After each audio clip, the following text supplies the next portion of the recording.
Mereka membuliku tanpa sebab dan tanpa alasan yang pasti.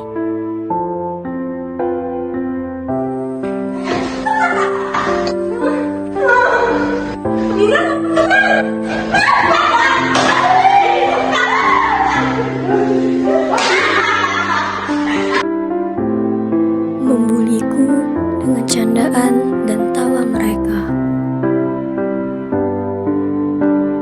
Kadang aku bertanya, apakah aku hanya hidup untuk jadi badut mereka?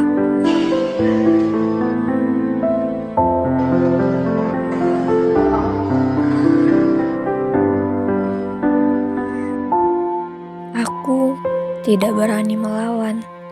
Mereka mengancamku. Terkadang aku hanya diam.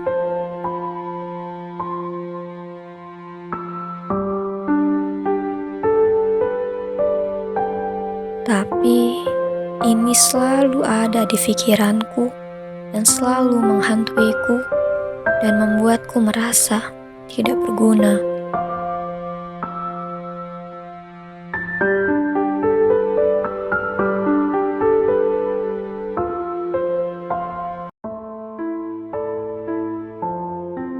Dan apakah dunia lebih baik tanpa kehadiranku?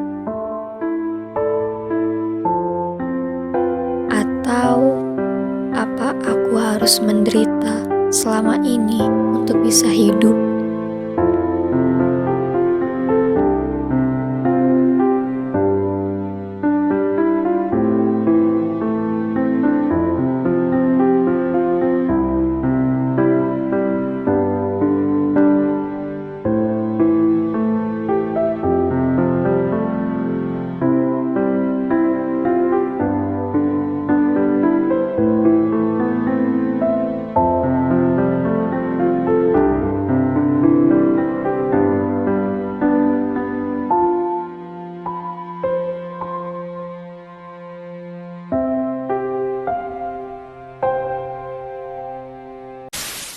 Mari kita bahas secara rinci dampak buruk yang dialami oleh setiap pihak.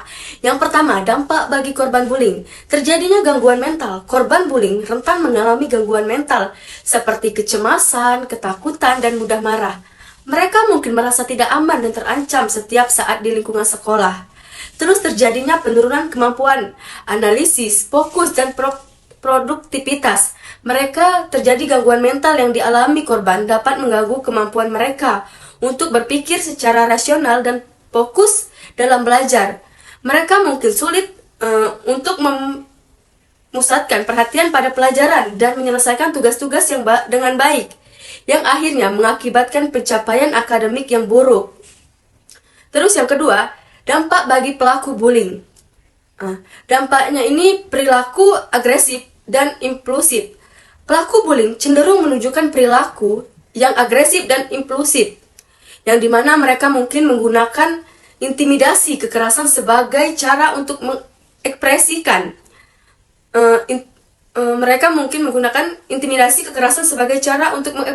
dominasi mereka tanpa memperhatikan konsekuensi dari tindakan mereka.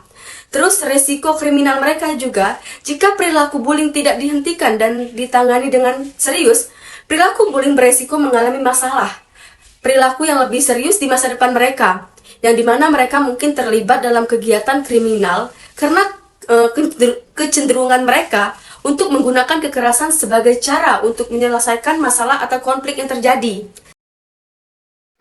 Baiklah, di sini saya akan menjelaskan bagaimana cara mencegah biar tidak terjadinya bullying. Yang pertama adalah tunjukkan prestasi tak ragu, menunjukkan prestasinya entah itu di sekolah maupun di luar lingkungan kerja. Kedua, jalin pertemanan dengan banyak orang. Nah, yang ketiga yaitu tumbuhkan rasa percaya diri. Yang keempat, tidak terpancing untuk melawan. Yang kelima, jangan menunjukkan sikap takut atau sedih. Jika kamu terus berkonsisten menunjukkan sikap seperti ini, maka pelaku bully lama-kelamaan akan mundur karena takut. Yang keenam ini adalah laporkan pada pihak yang berwenang. Nah, cara menjaga pada poin ketujuh ini dengan dilakukan untuk menghindari diri sendiri atau orang lain dari kasus perundungan. Nah, jangan biarkan diri sendiri maupun orang terdekatmu menjadi depresi karena dijadikan korban bullying. Yang pertama, hak untuk bermain. Kedua, hak untuk mendapatkan pendidikan. Ketiga, hak untuk mendapatkan perlindungan. Dan hak keempat, untuk mendapatkan identitas.